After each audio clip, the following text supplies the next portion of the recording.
So welcome everyone to week 2 of the Elevate AEC conference and Elevate Her symposium. I'm extremely excited to introduce our headline keynote for today, as it is proof that purpose drives performance. NV5 has been a successful high growth firm year over year through a focus of putting their best people in front of clients. Many of the leadership positions at NV5 are held by women. 3 of them are here today to share their personal experiences and examples of the NV5 difference. Lisa Kay is the Chief Operating Officer, Jessica Killian is their Managing Director, and Melinda Johnson is the Executive Vice President. Joining them to discuss NV5's recent initiatives to increase diversity and inclusion is Dr. Carl Henderson, the newly appointed Chief Diversity Officer at NV5. Now, holding the #1 hot firm ranking as the fastest growing AEC firm in North America for 4 years in a row, I'm delighted to welcome the NV5 team to present It's Different Here. Diversity and inclusion drives #1 hot firms, culture, and performance. Take it away. Thank you so much, Chad. It's energizing and rewarding to be a part of a high growth firm, a firm as dynamic as NV5. And as you mentioned, we have a significant number of women in leadership positions at the firm. Each of us as women leaders are striving to not only put the best people and solutions in front of our clients, as you mentioned, but also provide opportunities for others in our teams to grow and develop. We wanted to talk and share a little bit about our perceptions and why we feel it's different here and what we're doing going forward to continue to drive growth, inclusion, and diversity in the firm. I'm Lisa Kay, and I've spent my career growing and building companies. I became president and CEO of an environmental lab before I was 30 years old. And for that company, I was specifically hired to turn that company around. It was underperforming and not profitable. I've since turned around 4 operations and positioned 3 companies for sale. I was actively involved in the sale of 2 companies. Most recently, I was president of Alta Environmental and part owner, and that was a multi-year Zweig hot firm and best firm to work for. NV5 bought Alta Environmental in June of 2019, so a bit over a year ago. And I've learned through all of my business experiences that company culture is king, and culture really drives performance and growth. A culture that expects success from each of its team members and is open and inclusive to everyone, diverse cultures, diverse backgrounds, divergent ideas. It's really critical to be successful to have that kind of culture and drive that culture throughout your firm. I expect my team leadership to challenge me constantly, to grow, to make sure that we're thinking about alternatives and also to perform at a very high level. I've always been open to hear the alternative perspective and ideas and differences of opinion. I think it's really important to a firm being healthy and successful, but also knowing that as the leader, the buck stops with you. My prior firm, as I mentioned, was a best firm to work for and a hot firm. I was really proud of those achievements for our small firm. And having sold 2 firms, I know that as a seller, you have a number of choices. NV5 was a great choice for Alta Environmental because it provided a platform where my employees could continue to develop and grow their careers. While we were growing fast at Alta, the kind of advantage that a 4,000 person international firm provides to employees is significantly different than I was able to provide at Alta. For example, one of my best project managers, he was planning to move to Tennessee a year ago, a year before we were sold actually. And he had that plan in his head for a while. He wasn't ready to execute yet. But upon acquisition by NV5, we were able to make that happen for him, and he was able to stay with the firm. He now works in Tennessee in one of our offices, and that's just one of the advantages of being a larger firm. For me personally, I was really excited to work with Dickerson Wright, our CEO, and the rest of the leadership team at NV5. Dynamic leaders like the ladies and gentlemen that are with me today. I knew that I'd have professional growth opportunities that would continue under NV5 and allow me to advance in my career path. And I was invigorated to be a part of a team that really thinks about top talent in a way that's inclusive, and diverse and pushes all of us to be our best and grow. This is a firm that's incredibly dynamic and entrepreneurial.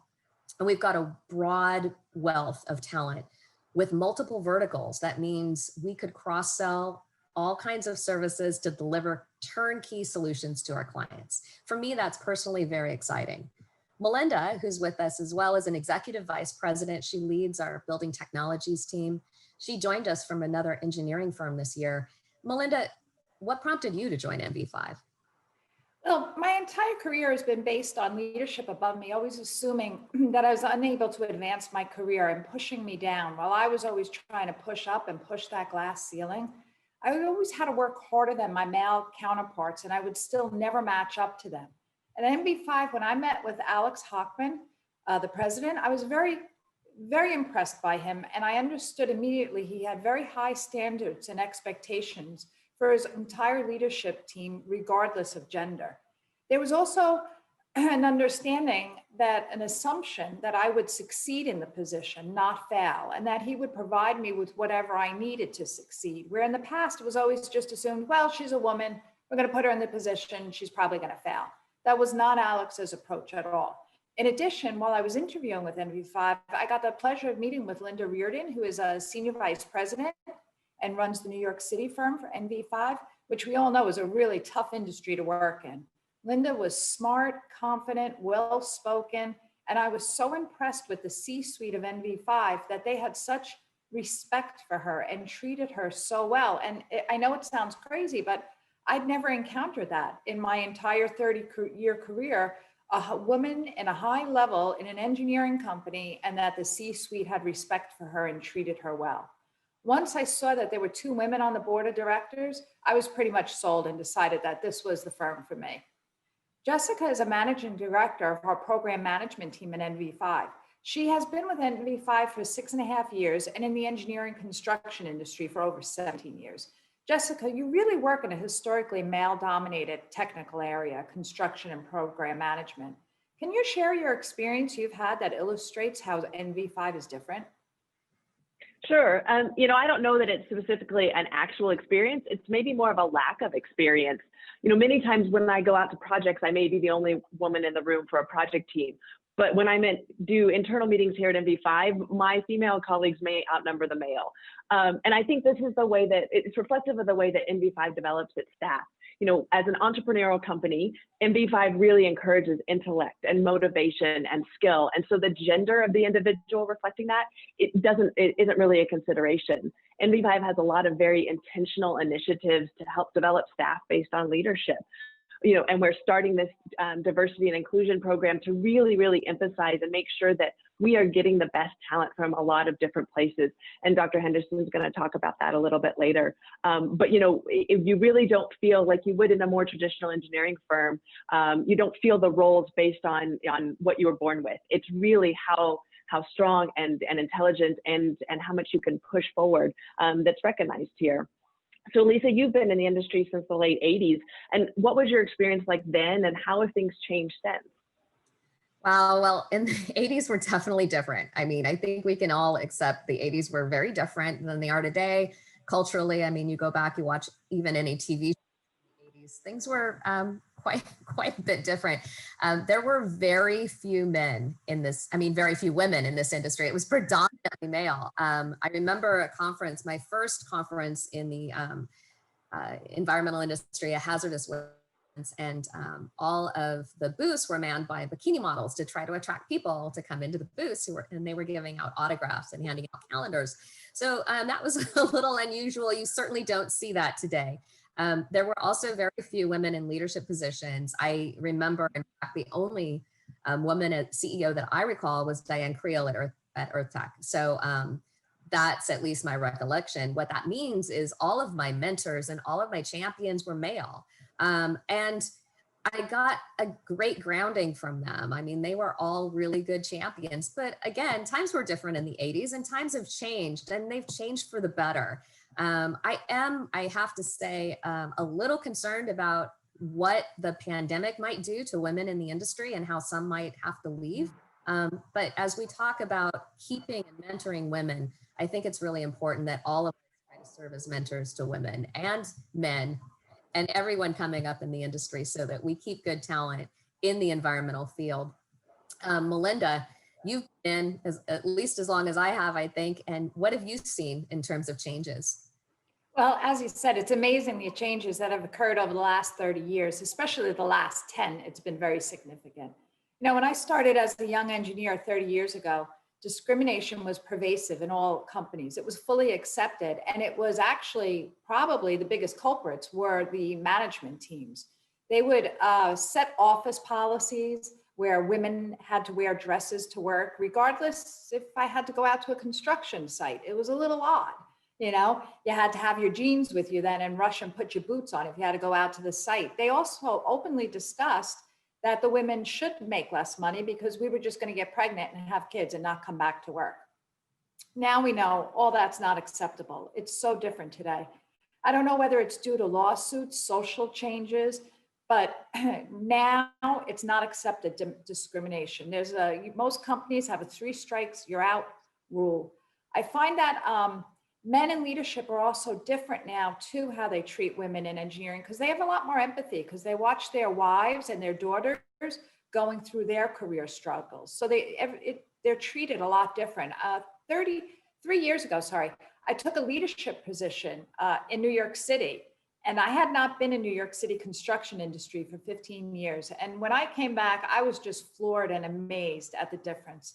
There's so many vibrant, active women engineering and construction associations that many companies are involved with, and men are involved with, women are involved with. It's a celebration now, and it's been great to see. I never thought this would have happened. Jessica, given your experience in both engineering and construction management, what advice do you give to women in the industry? You know, as you guys have talked about, the changes in the industry have been significant over the last decade or so. I'm still waiting my first project with a female general superintendent, but there's so many other women in roles that when I started as a junior engineer 20 years ago, I never could have imagined that would have been the case. I think it's still difficult for women to be strong and forceful without being deemed too emotional. But I think that emotion is what gives us our ability to manage project teams so successfully and manage projects themselves.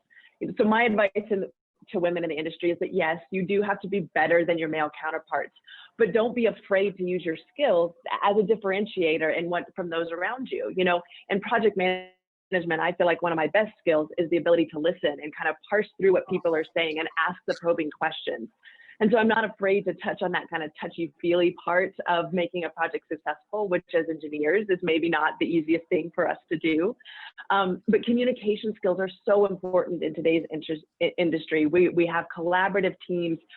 You know, we have all of the engineering team at meetings with the owner. And so being able to communicate is really critical. And I think we as women do that very well. And so we can be recognized for being different in a good way and not just a gender way. And really being able to play up those strengths is going to help all of us succeed, whether we're architects, engineering, or construction. It's just going to make the industry better. So Melinda, kind of back to you as a leader at NB5, what commitments have you made to your team to continue to advance those around you, to mentor women and to really encourage them that it's different for them than maybe it was for you 30 years ago? I always stay actively involved with the younger generations. I guess it's the millennials and the Gen Zs. I take a lot of pleasure reaching out to them, mentoring them, men and women alike.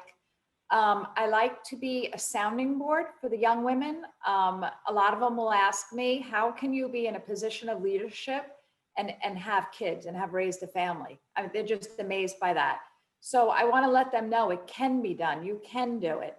Also, I like to be a sounding board for them because sometimes there's still some situations occurring where they are being verbally discriminated against and they're not sure if they should just grow a thicker skin or if it's something they should report. And they're, you know, it's a touchy-feely thing. And, you know, so I spend time working with them, trying to understand what's appropriate, what's not. Most of the time it's not appropriate. And it's interesting when you talk to the offenders, they have no idea of what they've said and how it offended somebody. And we really need to focus on training all our staff more not just a reading training, but actual role-playing training would be really great. I also spend a lot of time, I'm on the National Board of Directors for Professional Women in Construction. It is an association that I feel very passionate about. We're dedicated to mentoring and promoting all women in the construction and the AEC industry. We're committed to helping support ambitious women who are striving for more. Yeah, I too, like both of you, Jessica and Melinda, I've made a point throughout my career. I feel obligated to help mentor those who are coming up in their careers as well. And as a part of my commitment, I not only spend one-on-one time with the women in the industry that are working with me, but also women not only in my field, but I am a mentor in the San Diego Regional Chamber of Commerce's Lead Advance program, which is for women who have an aspiration to sit in the C-suite or be business leaders. Women that have been identified by their firms as up and coming leaders, and they get put into this Lead Advance program for women to train them on leadership skills. And I've served as a mentor for the past 3 years. Each time I'm assigned a woman to mentor, I can tell you candidly, I typically get more out of it, I think, than my mentee. It's really rewarding. I always learn a lot. It's fantastic. At NV5, we've also sponsored a number of women's leadership programs. And so I'm really proud to represent that at NV5. I think our encouragement of diversity has helped make us a fast growth firm. Jessica, how do you think that's so? How do you diversity has made us successful at NV5? Yeah, you know, NV5's strong acquisition program really results in a collection of smaller firms who really are the best in the business and providing their talent to a larger collective. And so there's a wide variety of people, both in gender, nationality, race, and other characteristics that all come under the NV5 umbrella to continue to work towards a common goal. So that, again, that entrepreneurial spirit that we've talked about, I think that NV5 puts that emphasis on its people to do better and do more, and that results in each person feeling responsible for their own success and being able to give the opportunity to push forward based on what they can provide to the group and what they feel most interested in moving forward. So our engineers and technical staff are provided with that ability to access any part of the company. We have a very horizontal leadership structure. And so the connections that we all have to any level of leadership really encourages people to think beyond the role that they're currently performing. And then being able to see successful women at all of these levels is incredibly encouraging. You know, we as at whatever level we are can look up and say, oh, I want to be like her, or that's really cool. Maybe I can go that track, and be able to say her in an engineering firm, which is really awesome. And so that really helps us just continue to be inspired. So Melinda, how has your experience been different at NV5 than at other firms? That's an interesting question. Here, I don't feel like I have to perform at 150% level while the men around me get to get away with less. We're all equal, we're all in the same playing field, and we all have the same expectations. Also, we don't have that exclusionary boys club atmosphere at all. When I was in other companies, the C-suite would send out emails to the leadership team that was sent to gents. That was the title. And while it's a very slight little thing, it still makes you feel like you don't belong. And I've never felt that at NV5. I feel like I belong here. Its culture is very accepting. And like everybody keeps saying, it's very entrepreneurial. And has always been the approach since I've been here. Lisa, sorry. It is very entrepreneurial, and it's interesting. I think most people perceive NV5. I know, frankly, to be honest, I did prior to acquisition. You look at NV5, you look at how fast it's grown, and you look at all the companies that NV5 has acquired over the past several years, and you think it's an acquisition growth strategy. But once I got into NV5, I realized it's actually not a full acquisition growth strategy. The company grows organically. In fact, personally, I can say that immediately upon acquisition by NV5, my team was able to send work to some of the engineers at NV5 that we were looking for help with from other firms. And vice versa, we started immediately receiving environmental work from within NV5. And so that ability to work across all of our verticals and provide turnkey services to our clients is really helpful. I see Christine Manhart had a question for us about a formal mentorship program. And the mentee that I mentioned being assigned was actually through an organization that I'm involved in, where I am a mentor outside of NV5, and I'm involved in that. We have in different offices created ad hoc mentee programs.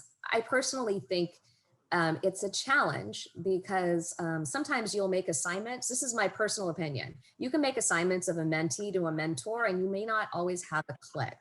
I feel the best mentorship programs are a little more organic, where people can kind of pick and choose who they want to be mentored by, but there's also some formal parts to a program.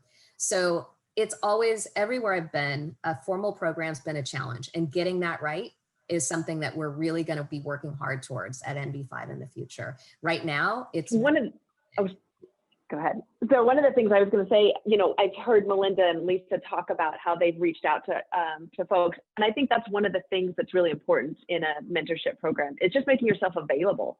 You know, as you get into leadership, people can be like, oh, you know, they're so busy, I can't bother them. But again, that goes to that open communication. And so, you know, at least I like your point about it can be an organic type of program, but you have to be available to folks. And you know, and that's as easy as saying, like, you know, how's it going? Kind of, is there anything I can help you with? But letting folks know that you are looking out for them, and then they can come up to you and talk to you. So I just wanted to point that out before we moved on. Well, I just want to comment that many of the women's organizations, such as the one I'm involved with, PwC, they have mentoring programs. And they work very hard to match up mentees and mentors.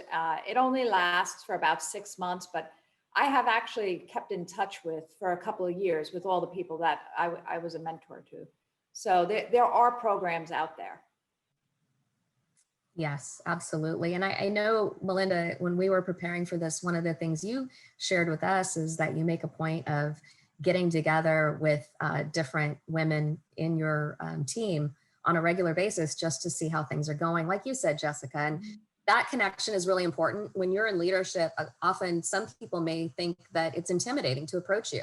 And it's critical as a leader to make sure you're open and people know you are approachable. Yes. We spoke a bit about this in preparing for this session, about why we believe that NV5 is different and how it feels different for us as women in leadership roles. We think a big part of that difference is how the firm has both grown organically as well as through the acquisition of other smaller firms. And there's a deep-rooted entrepreneurial spirit that we all spoke about that flows through the organization. And I think that spirit really helps drive inclusiveness, diversity, and openness.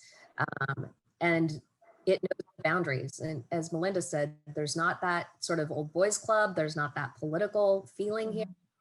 And I think a big part of that is both the leadership at the top and their expectations, as well as how the firm has grown both through acquisition of a bunch of entrepreneurial firms and a real drive towards organic growth. Melinda, it's really hard right now to think about how we keep women, especially in COVID times. I mean, we look around and more pressure is being put on women today than ever before in terms of, people are having to homeschool their kids. Mm-hmm. And a lot of that pressure gets put on the women in a family situation.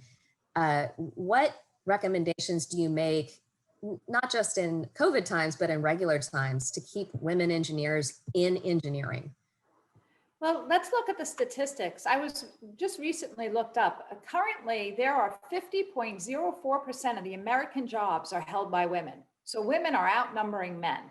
However, there's been a 58% increase from 2012 to 2017 in bachelor's degrees awarded to women in engineering. But 30 years ago, there were 8% women in engineering. There's 13% women in engineering right now. That's really not much of an increase. What's happening? Where are the women going? Apparently, 30% of the women who earn a bachelor's degree in engineering, only 30% of them are still working 20 years later. That's a 70% loss in the workforce. And most of those women cite organizational climate as the reason that they're leaving. You know, women, starting at the beginning when we graduate from school, and as Jessica was talking about, those social skills. So women are figured, well, oh, maybe we do have better social skills, communication, maybe not, but it's just assumed. So we're assigned the roles as interns and young engineers of managing, organizing, more tedious tasks, and the more technical tasks are typically assigned to the men. And in the engineering industry, we know it's the engineering and the technical that builds the resume, that builds your career.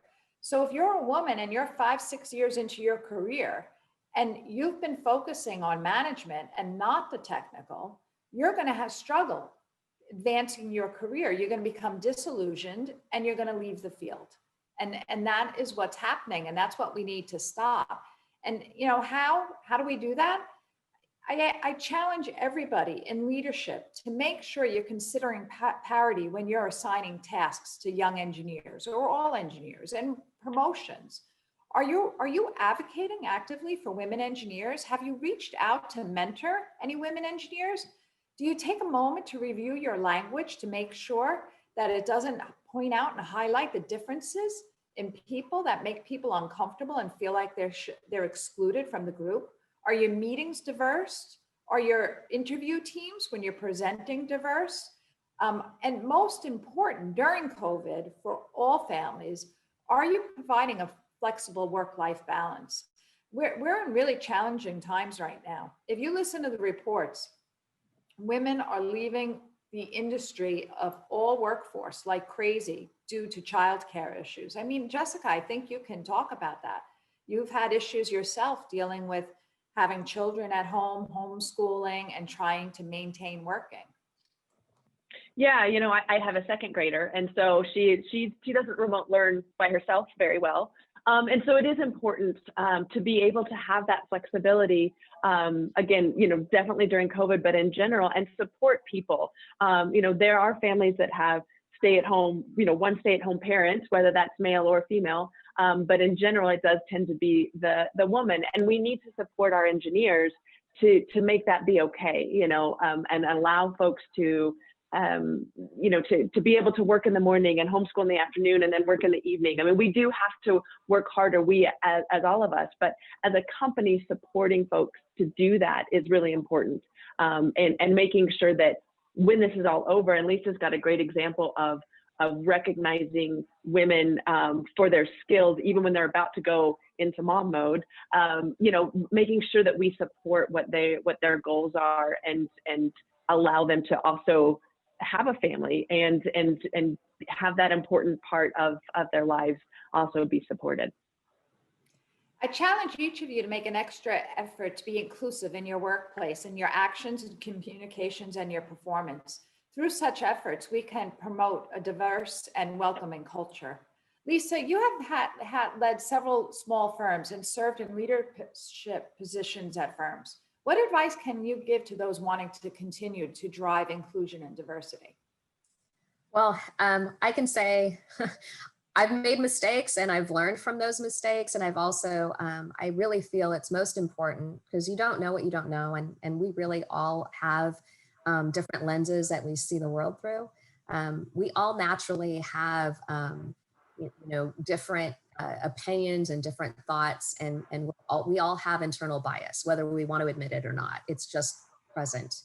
And the best way that I've found to overcome that, or at least work through that, is by being openly curious and genuinely interested in others and their perspectives. And I can share a couple lessons I've learned. One in particular, early in my career, I was 30 when I was president, CEO of an environmental lab. I had an LGBTQ employee, and this was the late 80s, so very different times. And we were sitting down doing a performance review of him and talking about his performance. He was a stellar employee. I was really happy with him and what he was doing. And I was sharing where he needed improvement and what I was just wanted him to do more of because he was great at it. And he, opened up and shared with me that he was in fact gay and that he was planning on coming out that weekend to his parents, but he was really frightened. He felt very comfortable talking to me and he wanted to sort of, kind of role play it and experience it before he spoke to his folks. That really was an astounding experience for me. I didn't realize that I came across quite as open as I probably did at that time, and that he would be comfortable enough to share something so personal with me. And it really touched my heart and made me realize being open and inviting to employees is also something that impacts them on a personal level, not just at work. And I have also made mistakes and I've learned from them. Admittedly, I don't understand all cultures and again, have to be open and just ask questions. One of my long-term employees is Muslim and she's a practicing Muslim. I don't really know that much about the culture, but I've learned along the way. I think as an example, we would bring in food for meetings and she would not eat. And I finally asked her, what do we need to do differently here? I see that you're not participating and what do we need to do differently? And it really opened my eyes to her culture and her needs and making a point of accommodating those. We also know that, as you said, Melinda, women tend to leave their career right in the middle, kind of in that early phase. A lot of times, right when they're getting ready to become a mom, they make a decision or they don't get that first promotion perhaps because maybe they took time off and had a child. And so management doesn't consider them for a promotion. That's actually very common. So we really need to be thoughtful and intentional about overcoming that. And I try to make a point of ensuring women in my team get those kinds of opportunities that I'm able to engage them as well as give them the promotions they deserve. A specific example, one of my women engineers was only a few months away from her annual review and definitely do a promotion, but she was quite pregnant with her second child and she was getting ready to go on maternity leave. So she, typically a firm might not have reviewed her and promoted her until she returned. But I sat down with her manager and said, look, it's going to be expensive. She's going to have 2 childcare payments and she's going to probably think long and hard about coming back. Her husband makes a decent salary as well. And I want to make sure she comes back and she knows that we value her, or at least she considers how much we value her as she thinks about returning. So we decided to promote her, give her her salary increase prior to maternity leave. It really didn't cost us anything because, she went out on maternity leave, but it gave us a lot in terms of demonstrating and explaining to her how valuable she was and how important it was that she return to our firm and continue in her career path as a professional engineer. And we checked in with her regularly while she was out on maternity leave. She took the maximum leave available to her so she could bond with the baby and spend time with her new baby as well as her son. And honestly, she's a great employee and I'm just really happy we were able to retain her. So we have a couple questions, and one of the things that you may or may not know is NV5 recently committed $275,000 in scholarships to the National Society of Black Engineers to support undergraduate students studying in the field of engineering and data management at historically Black colleges and universities and other higher ed institutions. Dr. Carl Henderson was recently appointed our Chief Diversity Officer to lead our diversity and inclusion efforts company-wide so that we can be more intentional. We know it's different here, and now we want to be just more intentional about it. Carl, there's a couple questions in the question and answer box. One is, how have you kept and grown diversity and entrepreneurship at NV5 during COVID? And the other is, do we have groups organized internally? How are they organized and what do they achieve? And I thought no better time than when you share with us where you're going to be able to address those questions. Yes, thank you, Lisa, and good morning and good afternoon, everybody. And yes, I did see that question and answer. And I hope to be able to answer those questions. And first, just want to share, it's just some perspective on NV5's culture. Myself, I am a registered professional engineer, a geotechnical engineer in the state of California, and also have a license in the state of Pennsylvania. And so I've had various operational roles, I've had various technical roles in the field, so I am experienced in the industry. And so when I was approached by our CEO, Mr. Dickerson Wright, with a diversity and initiative inclusion effort, he made it very clear that he wanted it to be intentional, and you've heard the ladies indicate that we need to be intentional. With anything we do, a business plan, whatever, you need to be intentional with that plan. And also action oriented. We can have a lot of ideas, but we need to put action to it. And Dickerson's very action oriented. He's an action oriented person. And as a former infantryman in the Army Reserve and Guard, I could appreciate that. And I appreciate that perspective. And so, from the aspect of our diversity and inclusion efforts, I'll just reflect on NV5's values. We have it in our values statement. And first off is people. The strength of our company is people, having strong, capable people of all backgrounds and all points of view. If you don't take care of your people, if you don't develop your people, quite frankly, eventually you will fail. And so people is the bedrock of what we do, and making people feel included, important, that what they say means and matters and is implemented is very important. Collaboration is another value. Getting buy-in, making sure that it's not just a top-down thing, it's a bottom-up thing, that everyone buys into what you're doing. There's going to be disagreements, there's going to be setbacks, but by all means, we want to get some buy-in. And so collaboration is the avenue to success to our business and our diversity and inclusion in business. Clients, as the ladies have quite eloquently addressed, we are an entrepreneurial company. It's quite obvious from over the years, NV5 is a very entrepreneurial company. And clients, we realize that clients are the reason for our success. One major reason, of course, of our success. So quite frankly, our clients are looking to make sure that NV5 includes has a very diverse climate to work with. And also, if you look at RFPs and other solicitations, they're quite clear that they want to make sure that they're working with a diverse clientele.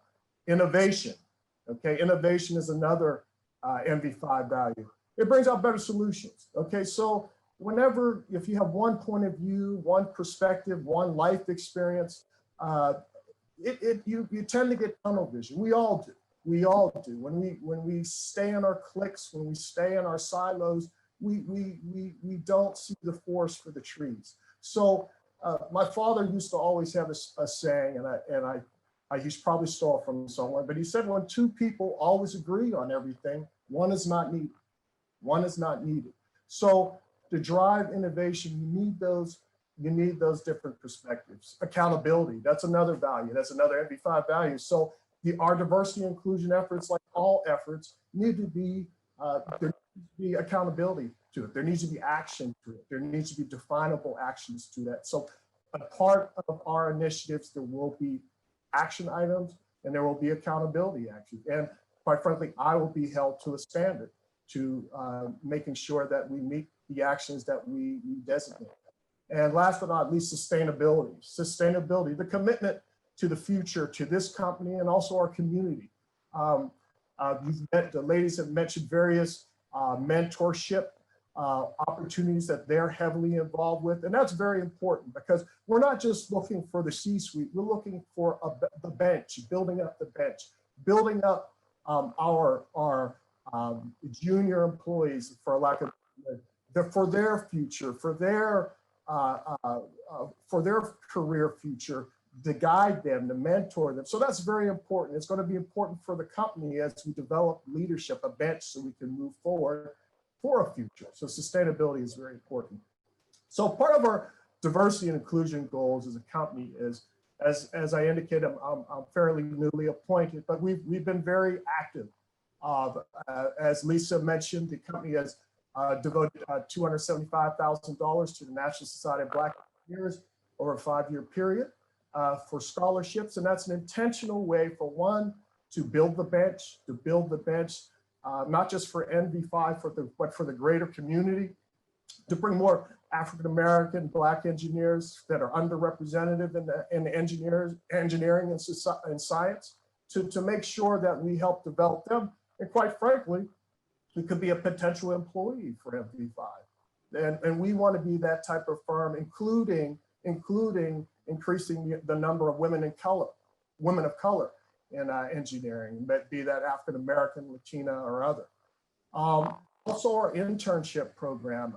We're looking at our internship program very closely. We want to make sure that it is open to all people with diverse backgrounds. We're not saying that we're not excluding anybody from seeking internships, but we also want to be intentional as well to make sure that those that maybe be underrepresented, may not have a voice in the room, that they're represented as well. And so we're looking at partnership with various existing organizations. You have the Society of Women Engineers, you have the National Society of Black Engineers, you have the SHIP, Society of Hispanic Engineers, you have Society of American Military Engineers for our military veterans, and other organizations. There's many organizations that we don't want to reinvent the wheel. If we could partnership with organizations, with affiliates and help our own diversity inclusion efforts, by all means, we'll do that.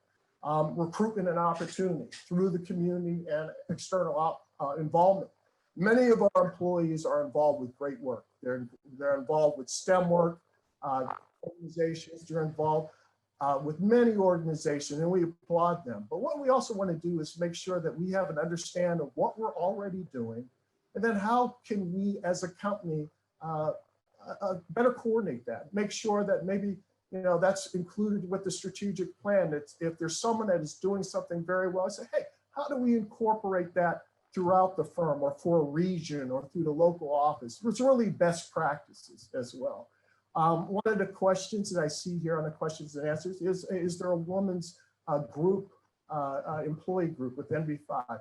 And I will say, yes, there is. There is. We're in the process of standing up employee resources groups in the firm. So for example, Lisa and Melinda, they are involved, or they will be involved in standing up our women's employee resources group. So they have graciously involved themselves with that.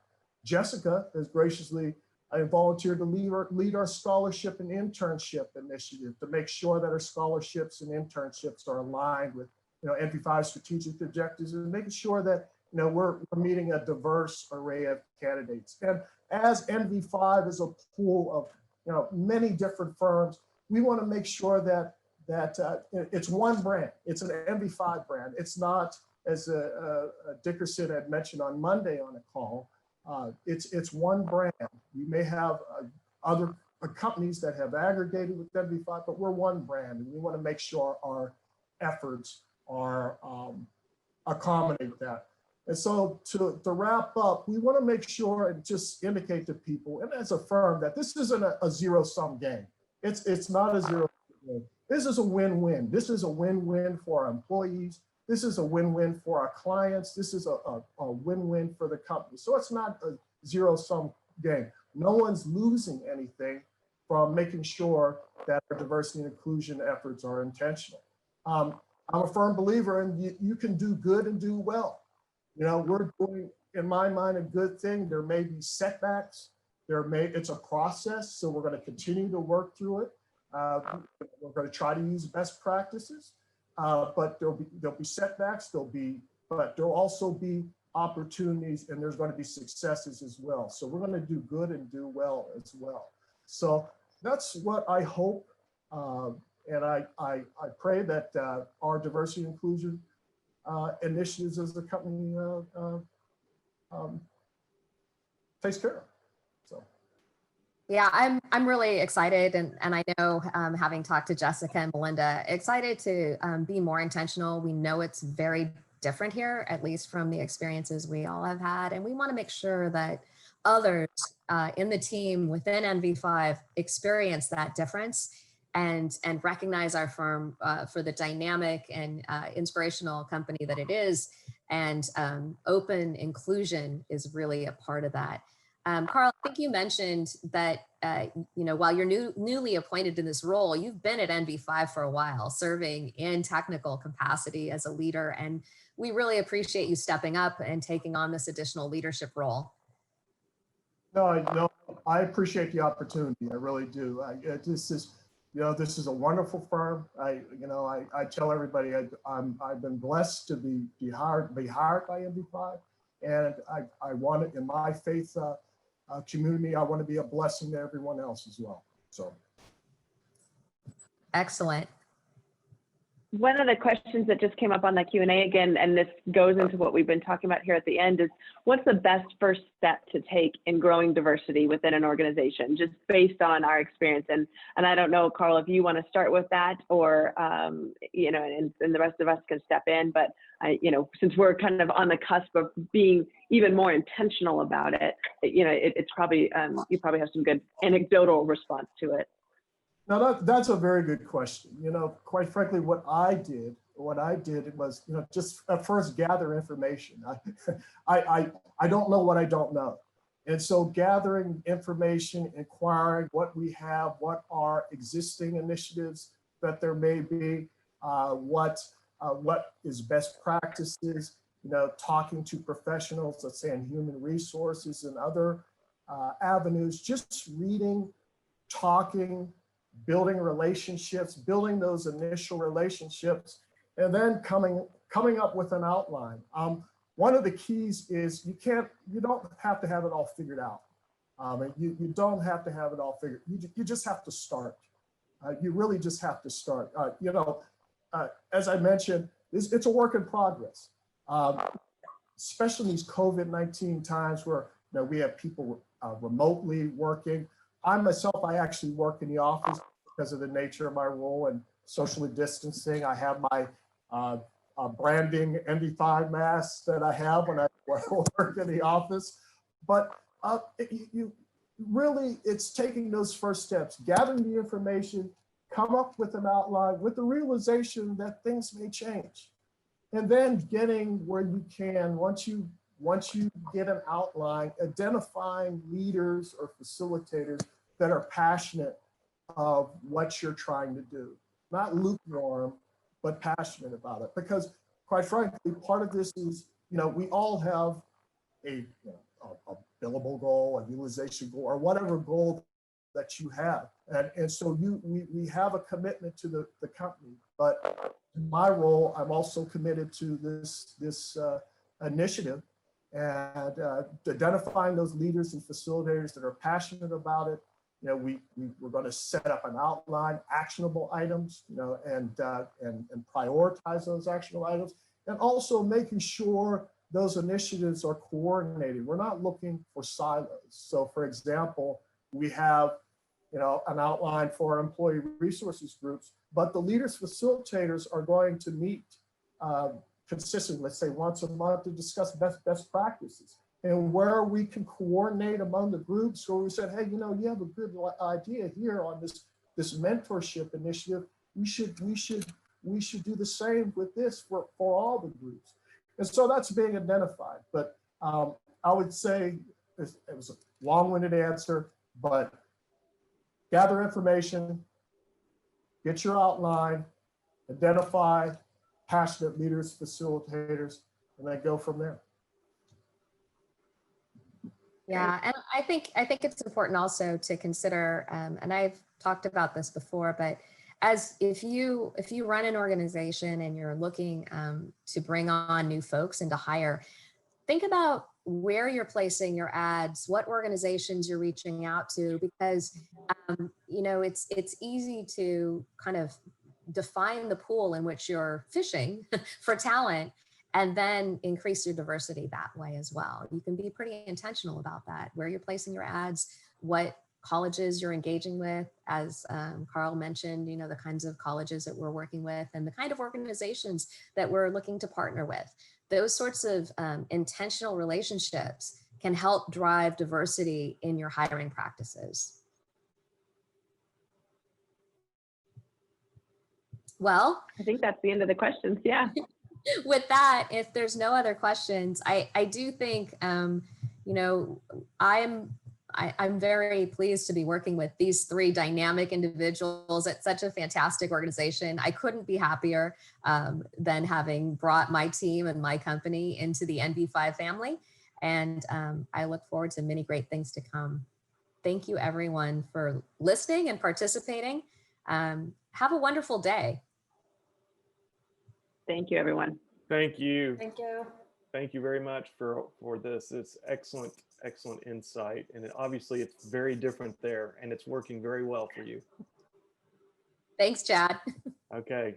Everybody have a great day. Our next session is Elevate Her, and the first cohort will be presenting here in 8 minutes. So please join us.